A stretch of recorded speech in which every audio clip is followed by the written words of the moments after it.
All right, Nick. Coming in live. Pretty late.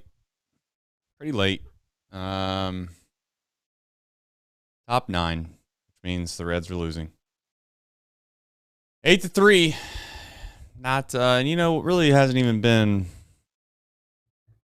exciting or competitive. I mean, just right from the jump.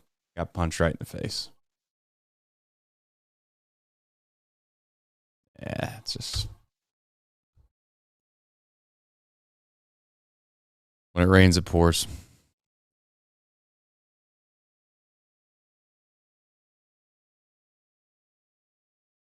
When it rains, it pours. I don't know if you're muted. You might be muted. No, you're not muted. I don't know. Not getting nothing. Do the old come back out and come back in trick.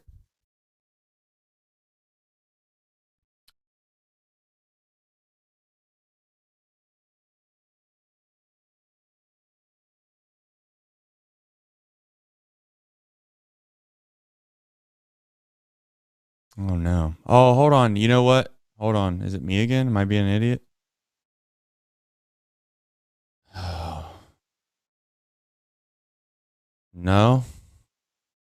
We having technical difficulties here? Hold on. Should be coming through. I think you should be coming through, to be honest.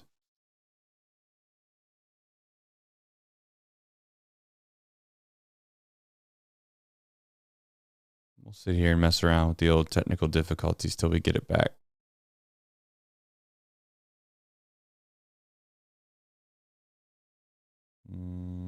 It doesn't look pleased. You want me to come back out? You want me to go out and come back in? You can try that. All right, chat, listen, not the best night to do this. I get it. I'm going to go out. I'm going to exit out of the program, come right back in. And hopefully it fixes the issue. I don't know if it will, but we're going to give it a shot. We'll be right back.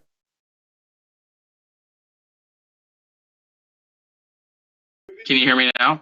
I can't hear you now, yeah. It's not your mic, but...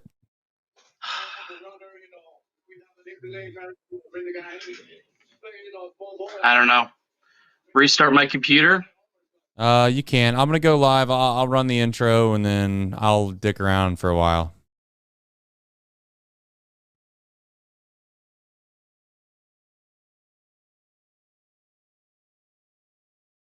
All right, folks.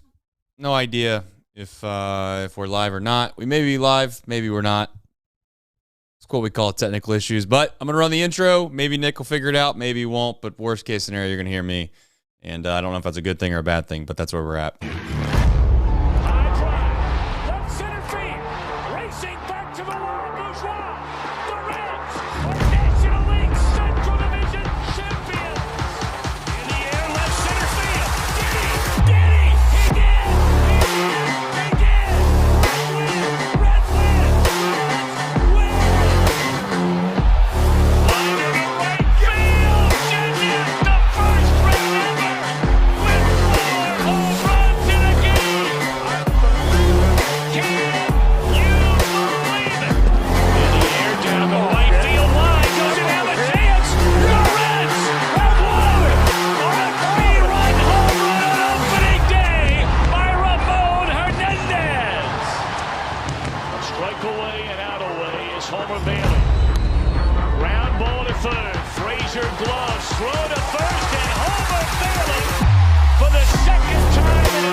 All right, welcome into Chatterbox Reds. Nick Kirby currently is he's on the mend. It looks like he's trying to figure some things out. In the meantime, I'm going to hang out with you guys. We're going to have a little discussion about the Cincinnati Reds, and I'm not going to proclaim that that the season's dead. I can't do that yet, but what I can say is that they have to win the next 2 games for me not to say it.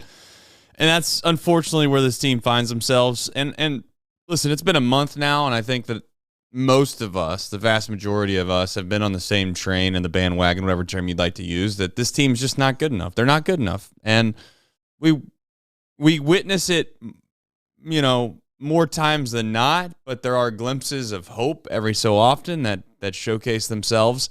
And more or less, it's more times than not against bad teams. And I know that there are, without question, series that we can look back on and say, well, they're not a bad team. Look what happened against the Dodgers. They're not a bad team. Look what happened against the Yankees. But the truth is that this team's just not good. They're not good enough to be competing with some of the teams that we want to convince ourselves that they should be competing with. And the Brewers are one of those teams, because I don't know what it is about the Brewers, because the market's the same, the payroll's the same, but the results are vastly different. And I think that that's got to be something that the Reds have asked themselves, what is the difference? And there's a plethora of reasons why, but the truth is that the Reds just aren't as good as them. They haven't been. But even if they're not as good as them, should they be as bad against them as they've been? I mean, they're like 34. The Brewers are like 34-12 now against them, I believe. Don't fact check me on that if you'd like, but they have the Reds number. And in order for this Reds team to turn a corner, they're going to have to get the boogeyman out of here. And at some point, they're going to have to take care of business against the Milwaukee Brewers. My concern is by the time they figure out how to take care of the Milwaukee Brewers, it's going to be somebody else. It's going to be somebody else. But we're going to sit here and we're going to talk about it, because that's what we do after every single game. Late game, took a while on Apple TV. I appreciate Apple TV's broadcast per usual. Didn't listen to the actual broadcasters themselves. I muted the television and watched the camera angles and things of that nature. And I thought, for the most part, they did a good job. But it wasn't even a game. By the time it started, it wasn't even a game.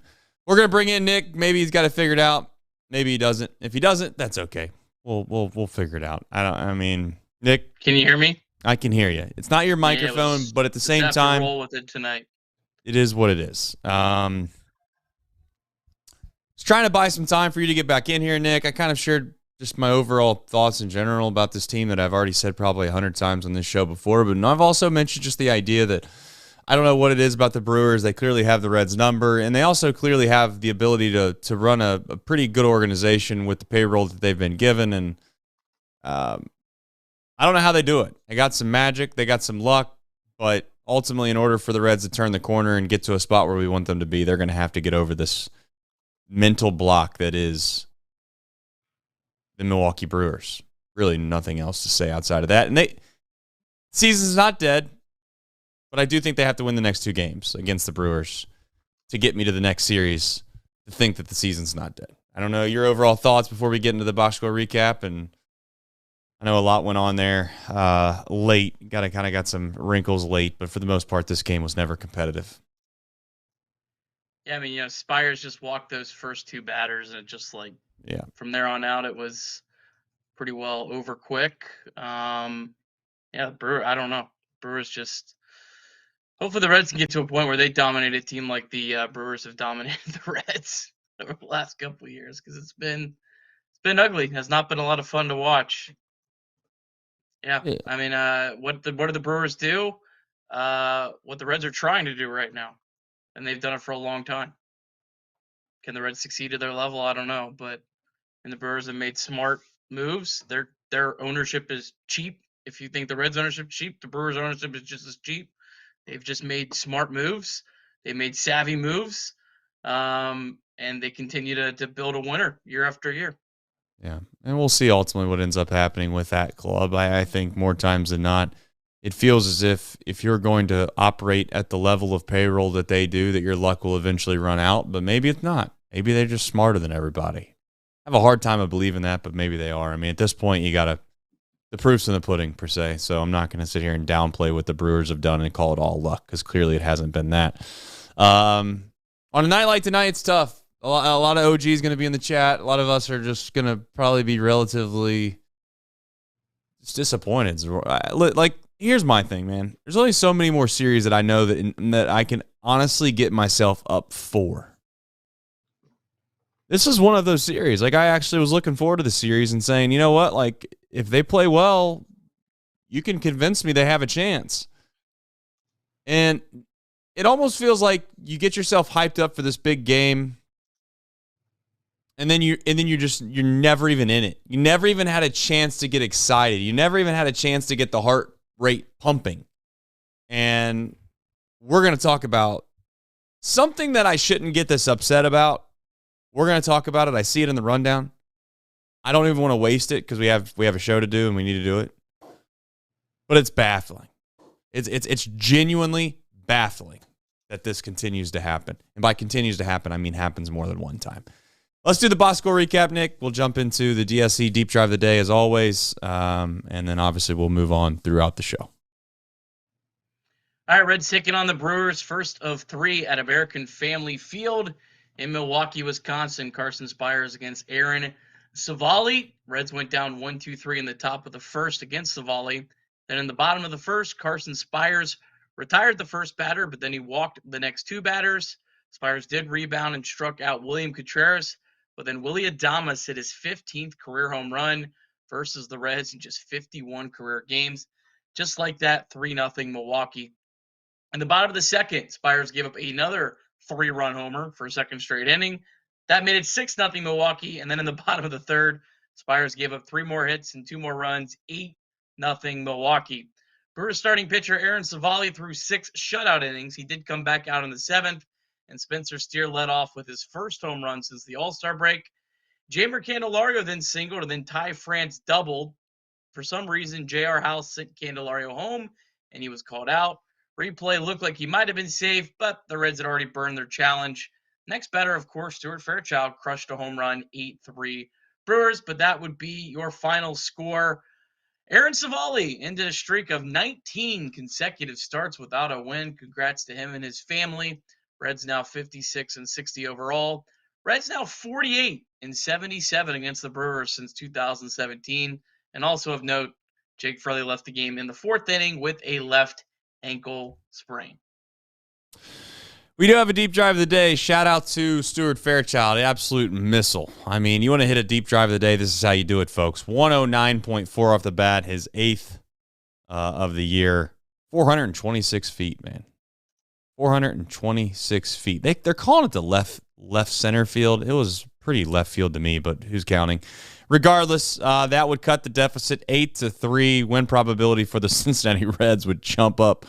Oh, well, this is where you could use percentages and make it sound much, much more important. It jumped up damn near 150%, but the win probability was 1.9%. Who's counting at home? Nobody is. 0% is what it ended up mattering. DSC, though, they are a leader in renewable commodities for biofuel production, specializing in used cooking oil collection, aggregation, and sales. Visit www.deepsouthcommodities.com for more information, and thank you to John and his team for supporting us in this show. And hey, listen, on a night like tonight, I don't mean to just like keep things depressing or more or less just keep things kind of like bland. We really do try to do our best on 162 of these to bring something to the table. Tonight, I don't have a lot on the game. I don't. I really don't. I tried. I sat there and tried to muster up something. What do you say? What do you do? The boys tried their best. What inning was that? 6th inning? Whatever. I don't even know what inning it was. What the hell does it matter? They tried their best. They rallied a little bit, but for the most part, they got their teeth kicked in right from the rip. The Brewers are who they are. I will say this, though, Nick. I'm going to try to take a page out of your book. If you would have told me before the series starts they take 2 of 3, I would have shook your hand, would have moved on. So maybe there's a chance tomorrow and Sunday they find a way. But until I see it, it's hard to believe it. But I don't have a whole lot to add. I could jump in. I don't know. I kind of feel like we jump into Spires before we jump into the base running deal because I think that's like the only spot that I actually care about is the base running. So maybe we save it for just a second.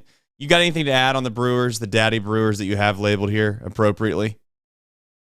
They just have dominated the Reds. I mean, The thing that comes to mind is the Red Sox, and obviously the Reds were nowhere near where the Red Sox were when Pedro Martinez called the Yankees his daddy, but it's where the Reds are. You hope that the Reds can come back from a 3-0 deficit in the ALCS and change the narrative. I don't know if that's going to happen, but yeah, I mean, it's just, I don't know. They've just dominated the Reds. It sucks. You got to try to have everything in your organization's got to try to match what these guys are doing, because my God, they know what they're doing. Yeah, I mean, I'll be frank. I don't know if what they're doing is very easily replicatable. Like, it's not like, oh, you draft this type of player this day. I mean, they trade Burns, and you're thinking to yourself like, all right, maybe we got a chance. They're selling off their all-star manager, their golden manager. They're the highest paid manager in the league. Leaves. He goes to the Cubs. You're like, all right, it's the end of the run for the Brewers. And then it's not. And they find themselves right back in the same spot. And not only did they, get rid of a guy, but they hardly miss him. And then on top of that, the guys they get back in return are playing well. And you just think to yourself, is this ever going to end? And maybe it's not. I don't know. I'm going to jump into Spires, though. I just think Spires has the capabilities of being a serviceable fifth guy. I'm not giving up on him. But there's something about this first inning, nervous energy or whatever it is. I don't know what the hell it is. But he's just got to get rid of these walks to begin the games, man. This is not the first time he's done this. He's putting more pressure on himself than he needs to do. I don't know what it may be. I know that there's been times in the past of major league pitchers, starting pitchers specifically, that have tried to throw simulated innings in the bullpen of a first inning because throughout their career they've had issues in the first inning. I'm not there yet on Spires with the whole first inning situation, but this is a growing trend that I'm going to keep an eye on of whether or not we are able to throw strikes to begin games in a bigger game, and we'll see. But I don't know how many big game Spires is going to throw in, but it's just disappointing. I mean, he gave up a home run, yes, but the damage was done when he walked the two guys. I mean, there's been a lot of pitchers that have gone into American Family, Miller, whatever the hell park it is. Yeah. And have pitched poorly. I remember Hunter Green gave up like 8 earned runs in a start. Same as, I guess, Carson Spires tonight there. Andrew Abbott last year struggled in the start there. That is what it is. It's just the walks. I mean, that's the one thing that you put it on yourself. You put yourself behind the 8 ball. You wonder, Willy Adames rolls over on a ground ball or pops one up. Right. Is it a whole different game? I have no idea. We'll never know. But if you didn't walk the guys and Adames hits a solo home run, it's a whole different game too. So, yeah, tough start for him. You hope he can rebound from it because the Reds need him. Reds don't really have an option that's even remotely close to him right now. No, he's not losing his job. It's his to stay. So at this point, you just got to hope he bounces back and throws the ball a little bit better. And that's just kind of where we're at. I mean, let's face it. The Reds made a decision. They made a calculated decision at the deadline to trade Montas. And not that Montas was anything unbelievable, but let's face it, that was a little bit of a tipping your hand on where the Reds thought they were. And I think they were right. And maybe Weimer will end up being a guy, and I'm not giving up on Junis or anything like that, but maybe Weimer will end up being a guy, and we'll all be thankful that they made that trade. But right now, Spires is the guy that's going to be in that starting rotation and for the unforeseeable future. So it is what it is. We're going to live with it. All right. I don't know how you ultimately feel about this, Nick. I know J.R. House is going to be like, J.R. House, fire J.R. House, this, that, and the other. I just need there to be some semblance of accountability at some point in this organization.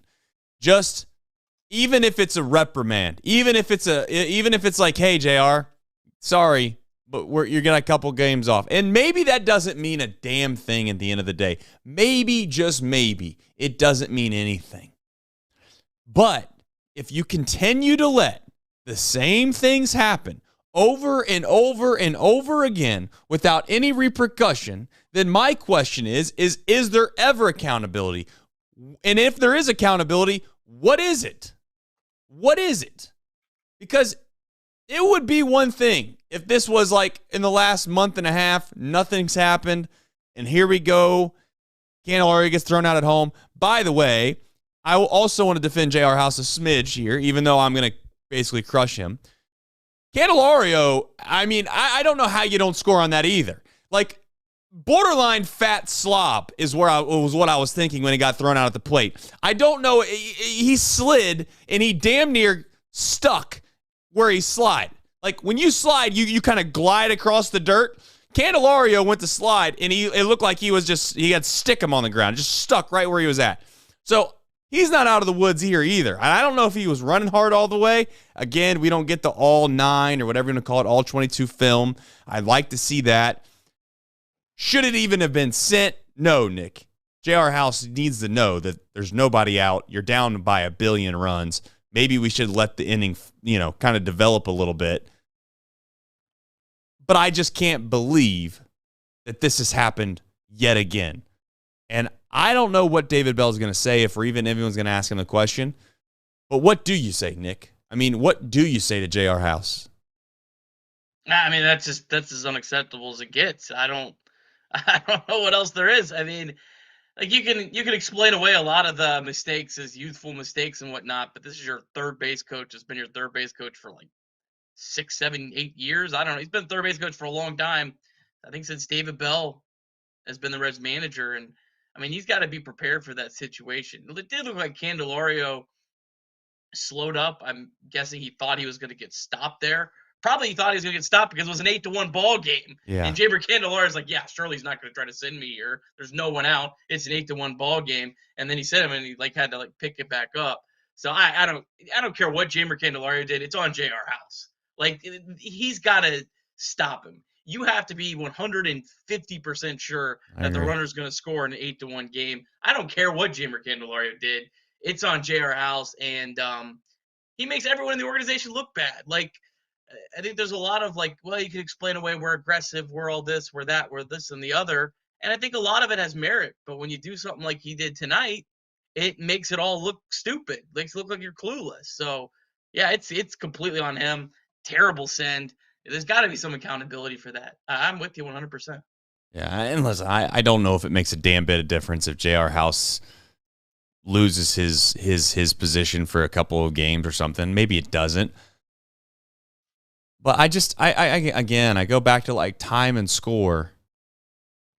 And I don't know if this team thinks about time and score that much. You got to know that. You have to, at all times in a baseball game, you have to know the score, and you have to know where you're at in the game and what's important. Is it important for me to try to go first to third on this base hit? You should know that before the ball's hit. I mean, you should. And you should know where the outfielders are playing. You should know. There's so many things that from an intellectual mindset, baseball IQ, you should do before a pitch happens, that it should be almost impossible for J.R. House in that spot to think that sending him, and there even being a throw. You know what, Nick? Here's what I would argue of whether it's the right call to send him or the wrong call, is if the guy even throws the ball to the plate. If the guy throws the ball home, you made the wrong decision. I don't care if he slides in safe or not. You made the wrong decision. If they had the audacity to think to themselves, I think I can throw this guy out at home, I'm going to throw the ball home when you're down 8-1. I mean, and then not only did they throw the ball home, they threw it home and got him out. It's lit. It's like as I sit here and talk through this, I can't wrap my head around it. I can't possibly think to myself that this is even remotely possible. You got and I'm not trying to downplay J.R. House's job. It can be tough sending guys, Nick. We both agree. Every time you send a guy home, it's not always the easiest decision, right? If there's 2 outs, maybe there's 1 out, you're down by a run, you're trying to get him home, it's a bang-bang play at the plate, everyone's like, J.R. House, what a terrible decision that was, blah, blah, blah. It's like, in those spots, Nick, I'm going to defend J.R. House, and I'm going to say, you know what? That's not the easiest job.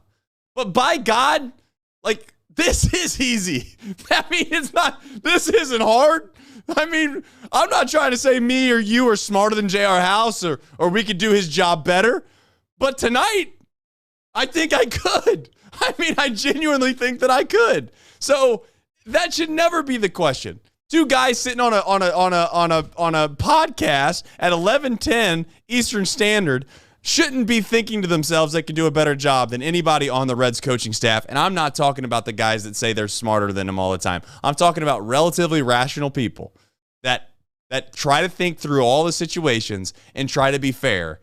I can't do it with J.R. House anymore. I would tell him tonight, you could literally have stuck damn near anybody with a semi-baseball brain, and they would have done their job better than him. And I need there to be better, because the last thing I'm going to say is I can accept someone's apology, Nick. What was it, 3 weeks ago or a month ago at this point, when he came out and he said, I messed up, and he's done that throughout his career. I can't do the, hey, I messed up, and then 3 weeks later you do the same thing. I at this point, apology not accepted. End of rant. I'm done talking about J.R. House. Yeah, it was bad. That was bad. I mean, just bad. Got to be better. Candelario is he also, I mean, I know it's not Candelario's fault, but he's starting to scare me a little bit. Like I need him to make sure that he comes back in a little bit better shape, per se. I don't know. He did at least hit a couple balls hard tonight, so that was good to see. He did just miss a homer earlier, and then he had that double that he did as well. And a single. He had two hits. So he had a good day offensively. I think Candelario just thought there's no way I'm getting sent here and stopped, because I think Candelario knew it's an 8-1 ball game. There's no one out. Surely he's not going to send me here and make me get into a play at the plate. Like you said it perfectly. If there's a throw in an 8-1 ball game, you effed up. Like it's that simple. Like, this isn't rocket science. No one is going to question you, J.R. House, if you put up the stop sign in an 8-1 ball game. I don't care if he had 190% chance of scoring. No one's going to question you. I was like, yeah, whatever. He was being conservative. It's 8-1. Right. Like, why? I don't think he has an answer, man. And I think it comes down to the fact that he forgets the time and the score and the situation before the ball's pitched. So when the ball's hit, he's trying to make instinctual decisions before having a very sound, rational mind before the pitch happens, because most high-level IQ players, when they make smart plays, they've already thought about it pre-pitch. They've already pre-planned what they would like to do. They have a plan in their mind, and they're running through all these hypotheticals. I mean, good defensive players do that all the time. Like, hey, if the ball's hit to my right, it's a fast runner at the plate. My only play is going to be to second base. So you take the decision-making out of it once the ball's hit. But anyway, I digress. Speaking of decision-making, if you're ever in the need of getting tickets, shout out to the Game Time app. Download the Game Time app today. And if you would like, you can use a promo code Cincy, C-I-N-C-Y. You get $20 off your first purchase. Terms do apply, though. The lawyers at Game Time would like you to know that terms do apply. I just want to say to you, on a night like tonight, it's a tough ask to do an exquisite read. But I just want to say from the bottom of my heart that Game Time is much better experience than the experience that I had with the Reds tonight. Download the Game Time app. Use the code Cincy, C-I-N-C-Y, $20 off your first purchase. Shout out to Game Time. 988 is very appropriate. I already seen it referenced in the chat. I think we were striking out the stigma. I know that's on its way. I'm gonna need to strike it out myself tonight. I'm down bad. I got up for this game. I was excited. I don't know. I don't even have a good analogy, Nick. I felt like I got up for this game. I don't know. I went to go see my favorite movie or something, and I got my popcorn, and I got everything ready. I sat down in the seat, and then they just said, hey, there's technical malfunctions. You guys can't watch the movie tonight. Got to get in your car. Got to get in your car and go home. Spilled hot coffee all over yourself. Something, dude. It was so depressing. And Adamas, I don't know. It's just the same bastards. It's the same guys, dude. It's the same story. Most positive news of the night, Trace. He's a free agent. Yeah, well, you know what's stupid is that he'll probably leave too, and then they'll come up with some other clown that's going to hit him. And but I'm not trying to be too overly pessimistic. Yeah, for cheaper. 988. Shout out to 988. Thank you for supporting us in our show. Life's better with you in it. Please call or text 988 if you need it. Man Therapy, MAN Therapy.org. You know what I gotta look up Adames. I've got to like figure out what his stats are over the last since he got to the Brewers without the Reds. Without the Reds, yes. Like he legitimately might be a below average hitter if it wasn't for the Cincinnati Reds. And I'm not like joking when I say that, because like the last couple of years, 110 OPS plus, 93 OPS plus, 117 OPS plus. When you hit 15 home runs against one team, you take those away. Like he legitimately might be a below average hitter if it wasn't for the Cincinnati Reds. Yeah, he probably would be. I mean, Ian Happ's kind of in the same semblance of a thought. I mean, I don't know what Ian Happ's careers look like, but I know that against the Reds it looks pretty damn good, and against everyone else it can't be good based off of his overall career numbers. So I don't know. Who the hell knows, man? I can't keep up with it. Shout out to Spencer Steer, Stu, Marte too. Marte got a hit taken away of him in the ninth inning. That would have been cool for him to have a really good night. 2 hits. That would have been 3 hits if he got that one. So that's good. Marte's playing a lot better. That's good to see. Whether the Reds completely fall on their face this season or not, what Marte does matters as much as anything the rest of the year, in my opinion. He's up at the top. Steer, first home run in the second half, so that's really good to see. He had been really struggling. And then Stuart Fairchild, nice home run, big swing. Who knows if it happens if the runner gets held there. Yeah, you never know. Never know. So maybe Stu owes JR a steak for getting him a fatter pitch. I don't know. But, yeah, I mean, good to see those 3 guys play well. And Candelario, he did have 2 hits today and a ball that would have been a home run at Great American Ballpark. So the offense is playing better. Today's a little – how much do you weigh it because it was such a blowout and the Brewers weren't using their best arms and all those kind of things. But the offense is playing decent baseball right now. You hope they can carry it up because the pitching is showing a little bit of cracks right now. Not a lot. I don't think, we're doomsday with the starting pitching in the bullpen, but it doesn't feel at least as dominant as it was. So this is the type of the year where you hope that the offense can really pick the pitching staff up because the pitching staff deserves to be picked up. The main focus from here on out, depending on how this weekend goes, listen, they're going to have to win the next 2 games, back-to-back games for me not to just strictly focus on individual people and not care. I don't say I don't care about the result, but genuinely, I probably will stop caring about the result and just trying to see if Marte has better at bats. If we could get some semblance of an answer, out of what we might have at, I don't know how to say second base. Like, is McLean going to come back? Obviously, he had another setback. I don't know, man. He's been so disappointing. Like, and it's thing. It sucks. Like, I don't even know if it's McLean's fault, really. Like, I hate to be like that, but it's like the guy's just getting injured after injured, and hopefully, listen. McLean thinks this, like,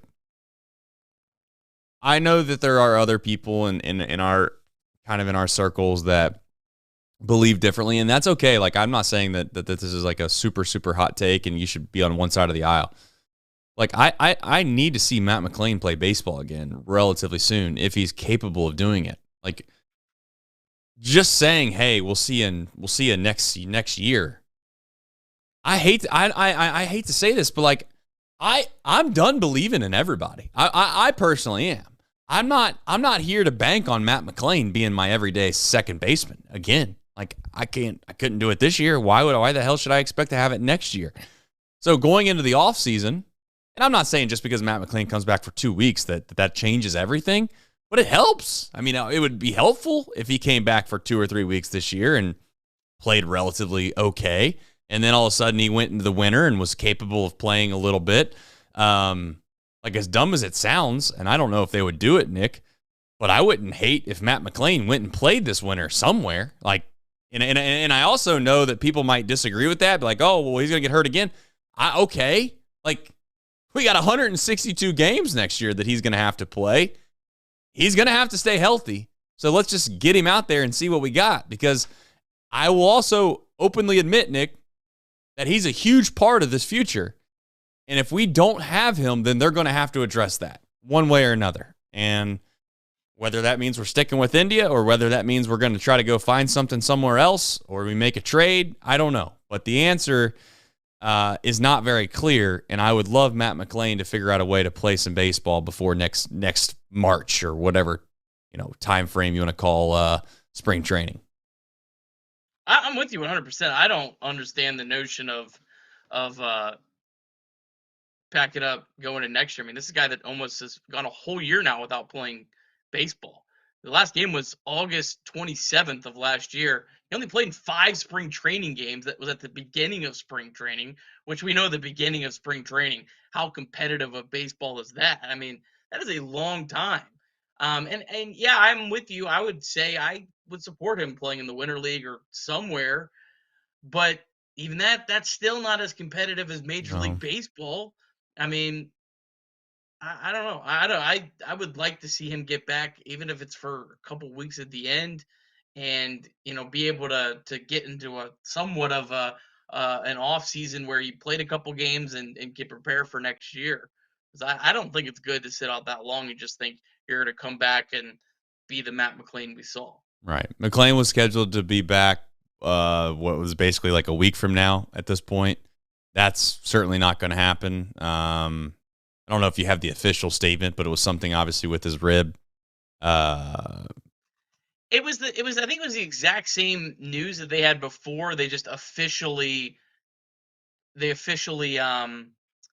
said his rehab assignment was going to be delayed. I mean, they had originally said that he was had a setback when he suffered that stress reaction in his rib cage. There was nothing new from that. They just said they were hoping that wasn't enough to delay the rehab assignment that he was supposed to start. Right. But now it officially delayed it. So there was not actually any change in the original news. It just his rehab assignment's officially delayed. So we'll see. I mean, it is what it is. I'm on the bandwagon that you play. As soon as he's capable of playing or the doctors clear him, he's out there. And I know that there may be some discourse with that take, but, as good as he was, I just can't go into next season penciling him in as a guaranteed everyday starter. Just can't do that. All right, you have on here the bullpen gang. Junis, Zulu, and Fernando Cruz. Cruz again. They got some outs tonight.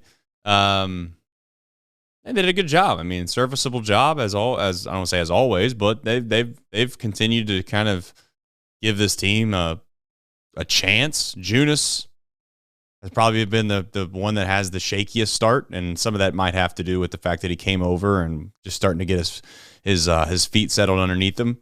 But I guess your overall thoughts, if any, on kind of either those 3 guys or one individually or the collective group as a whole?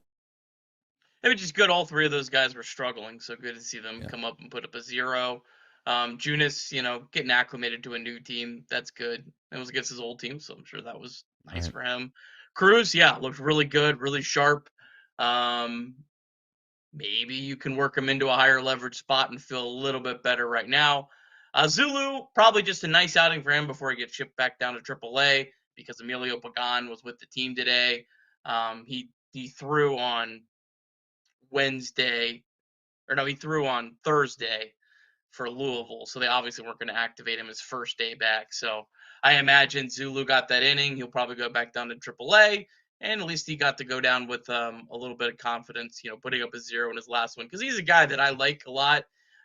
You can't have enough of those guys that you can shuffle back and forth between AAA and the big leagues. Those are, I think, one of the most underrated players in baseball, that reliever that has options. I think if you talk to a lot of general managers and they told you honestly, they would agree with you on that. They would say that those are like one of the greatest commodities to have. And so, yeah, I mean, he would probably back down, but I'm sure we'll see him back at some point. We hope so.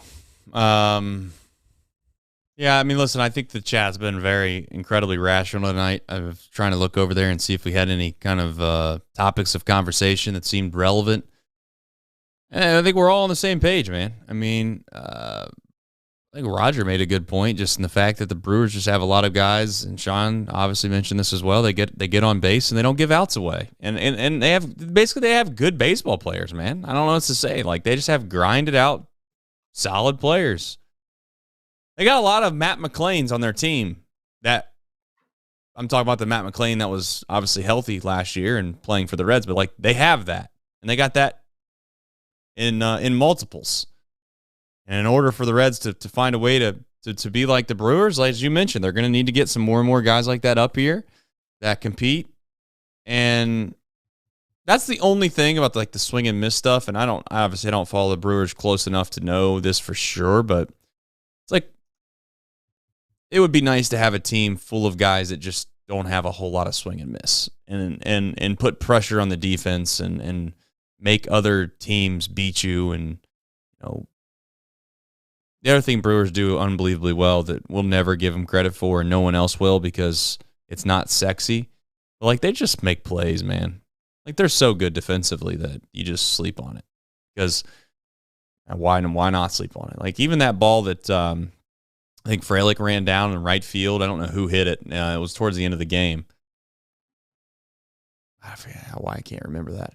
Regardless, like he just ran it down, made it look incredibly easy. If that's a below average outfielder in right field, like it's probably a tough catch. But that's not how the Brewers operate. Yeah, Brewers at plus 42 defensive run saves. Reds at minus 29. So what is that? A 71 run difference? Yeah. I mean, that's 71 runs. That's a lot. And you can talk, we played about how your offense, playing about your pitching. 71 runs goes a long way in a baseball season. Yeah. Do you imagine signing a guy in free agency that hits 70 home runs? Which I know that's not theoretically the case, but 70 solo home runs, which I know that wouldn't be the case, but that's kind of the delta there in a way. I don't know. Matt McLean would help that a lot. I mean, Noelvi Marte, when he gets to what we hope Noelvi Marte is, will help that a lot. Yeah. TJ Friedel staying on the field would help that a lot. It would. I agree. Will Benson. There's still a gap. There's still a gap, though. There could be, but I mean, even if Will Benson were able to be serviceable at the plate and play well, he could certainly help. Between Will Benson and Stuart Fairchild, even though people will hate both of those folks' guts, if they were to play in the outfield with TJ Friedel, that would help quite significantly. No offense to Spencer Steer, but it's kind of it's not just Spencer Steer. I mean, there's other guys that probably you could pick on as well. But that's here nor there. Reds MILB tonight, being Friday, I'd assume that all the games have gone final, but maybe they haven't. And if they haven't, as always, you can listen to it in podcast form. I'm sure Nick's going to go and probably wrangle up his microphone and throw it in the trash, then get it back out of the trash, then record the podcast. So it'll be nice and crispy because he's just crazy and stupid like that. But he's stupid in a good way, by the way. That's a great compliment. So anyway, Nick, take it away. All right, welcome to the Tucker Barnhart portion of the show. Love that. Louisville, hey, they have won 3 in a row. They are the most streaky minor league team in baseball. They won 6-4 over Charlotte, 54-56 on the season. Really good day for Blake Dunn. He's playing a lot better of late. He was on base 3 times. Dunn's now 10 for 27. That's a 370 average over his last 7 games. I wouldn't be against giving Dunn another chance here at some point later on in the season. Rhys Hines 0 for 3. Hines now 6 for 34. It's a 176 average with 2 extra base hits since he was optioned. Edwin Rios 1 for 2. It is 13th homer of the year. Also walked twice. Tony Kemp homered. And then Tucker Barnhart, 0 for 3 in his Louisville Bats debut, batting second for the Bats. Davis Winslow, 0 for 4. Hurtaby's got the day off. Zach Maxwell, now 4 consecutive perfect outings for him. He didn't allow a hard hit ball today. Fastball maxed out at 101.5. And then Casey Legumina went 2 1/3. Just gave up 1 run, no walks, 2 strikeouts. Chattanooga, they lost 2-0 to Tennessee. Chattanooga was rolling. And then they had those back-to-back rainout suspended game situation, and they've lost 5 of 6. Now 32-72 and even 40 games under 500. Interesting start for Chase Petty. 5 innings, 2 runs, but they gave up 6 hits and 4 walks. That's 10 base runners. Struck out 5. Dominic Patelli playing a lot better, 2 for 4. He's got 35 stolen bases between Daytona and Chattanooga. Austin Hendrick, 1 for 4. Tyler Callahan, 0 for 3. And your Daily Bubba, he was 0 for 3 as well. All right, down to High A, the Dayton Dragons. Nice win tonight. 7-3 over Lake County. Dragons have now won 3 straight, all against Lake County. That's probably the best team in that league. The Guardians, High A affiliate. Dragons now 10 games over 500, 58-48, and they have a half-game lead for a second-half playoff spot. Cam Collier walked twice. He's been walking a lot lately, so that's good to see. Carlos Jorge doubled, but Ethan O'Donnell, it was a single shy of the cycle. He's hitting 400 with 11 extra. He's hitting 400 with 9 extra base hits in his last 11 games. Good day as well for Jay Allen, on base 3 times, stole his 25th bag of the year. And then Leo Balcazar, he now has 3 home runs in his last 11 games. He had 0 in his first 67 games, so that's good to see. All right, and then down to Daytona. They won 6-2 over Tampa. Tortuga is now a game over 500. They've won 4 straight. Tortugas maintain a game-and-a-half lead for a second-half playoff spot. And Sammy Stafora, he homered for a 3rd time in his last 4 games. Ricardo Cabrera, his first game back off the IL. Great day, 3 for 5 with a double.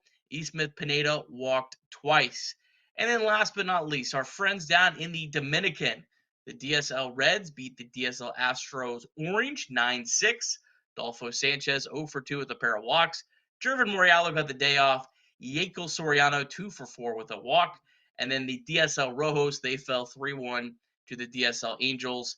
Nabio Mariano was 1 for 3. That's your Reds MILB.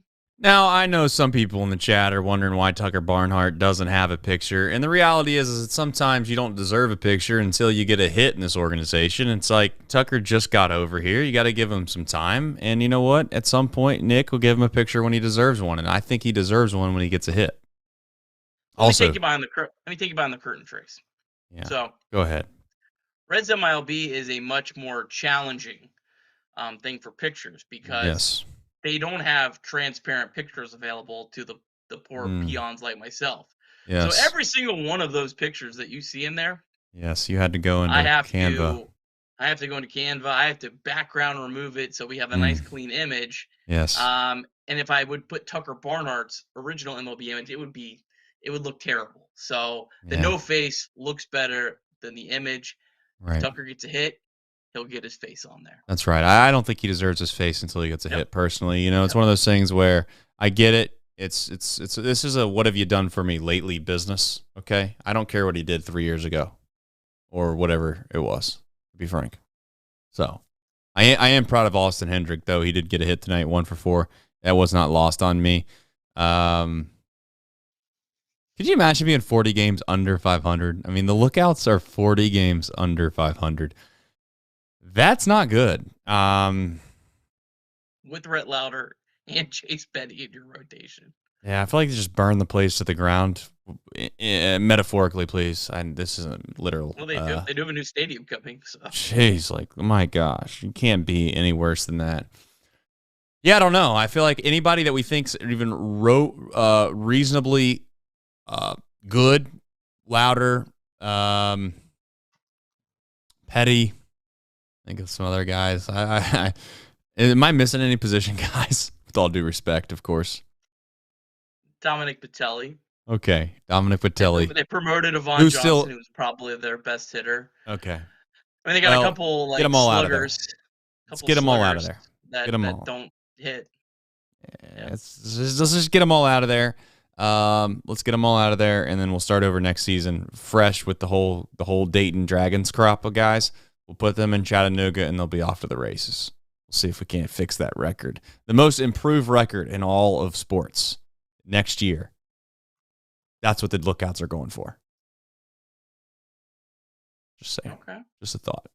I mean, it's got to be pretty. I can't think of too many other teams that would be going 40 games under 500 to maybe like 15 or 20 games above. So that's what we're hopeful for. All right, Nick. Season's on the line tomorrow. 100%. It is on the line. No doubt about it. I don't care what anybody says. So we got a little bit of who, what, when, where, and why. It's not going to be on Apple. I know that because it's not Friday. But let the people know what to expect. All right, sorry, I got silence. Craig texted me in the middle of a show. Like, you think Craig know I'm doing something here. He's all over him. Jeez, Craig. All right, Reds back at it Saturday, 7:10 on the Bally Sports Ohio. Reds are going to be going up against a fellow named Tobias Myers. If you never heard of him, I never heard of him either. He came out of nowhere this year. Myers has been traded by the Orioles, Rays, Guardians, and Giants over like a 3-year stretch. Claimed by the White Sox and released, signed a minor league deal with the Brewers last year. Was an average pitcher for them in their minor league system. And then this year has come up and has a 3.02 ERA. Relies on 5 pitches mostly, a 4-seamer, cutter, slider, and changeup and curveball. Fastball averages 93 miles per hour. Last 4 starts, 1.61 ERA. Myers actually has 2 starts this season where he's gone 8 innings and not allowed a run. So, I don't know. This guy's got to be due, but he also was pitched incredible. All right, for the Reds, Nick Martinez pitched really well on the road this year, 2.06 ERA. Got his first win as a starting pitcher his last time out through 5 shutout innings in Miami. No runs, 5 strikeouts. Career 4.26 ERA against the Brewers. He did not allow an earned run in 2 appearances out of the bullpen against the Brewers this year. And the active Brewers just 6 for 31, 194 average against him. Gary Sanchez, we didn't see tonight, is 2 for 4 with a homer. Terang's 0 for 5. Contreras 2 for 5 with a double. And then Willie Adames, Rhys Hoskins, and Garrett Mitchell are all 0 for 3. So back at it tomorrow. That they are, and we will be back as well, hopefully a little bit better than we were tonight. I don't want to say better than ever, because I think that would probably be lying, but there's only one way to go when you get to the basement, and that is up, you'd like to think. But there are times where you realize that you're just not at rock bottom yet. Hopefully tomorrow we're not at rock bottom. We shall find out. But as always, just want to say, please do us a favor, do me a favor. Certainly do Nick a favor. Download the podcast tomorrow. Listen to it. I'm sure Nick he's going to go fight the fight here in a minute. And I feel sorry for him because he's just going to be absolutely pissed that he has to go back and re-record some things I'm sure that he was hoping to get done here now. So it's my job to make sure that we get off in a decent time to make sure that he can do those types of things. So shout out to the 8:10 start. Shout out to the 3-hour baseball game that Rob Manfred was trying to stop. But you know what? It didn't stop us from doing a show. And it didn't stop you from tuning in. So thank you, as always. It's not lost on me that we got 100+ in here. We got 100+ in here almost every night, man. It's kind of a wild thing. There was a time, I must admit. There was a time. Oh, no. Tucker Barnhart now has a picture. We've gone back on our word. We've gone back on our word. Tucker Barnhart might want to miss the tanning booth just maybe a couple days next week, but that's here nor there either. We'll see you tomorrow. Hopefully the Reds find a way to win, and if they do, season's back on. Season's back on. Tune in tomorrow. Go Reds. See you then.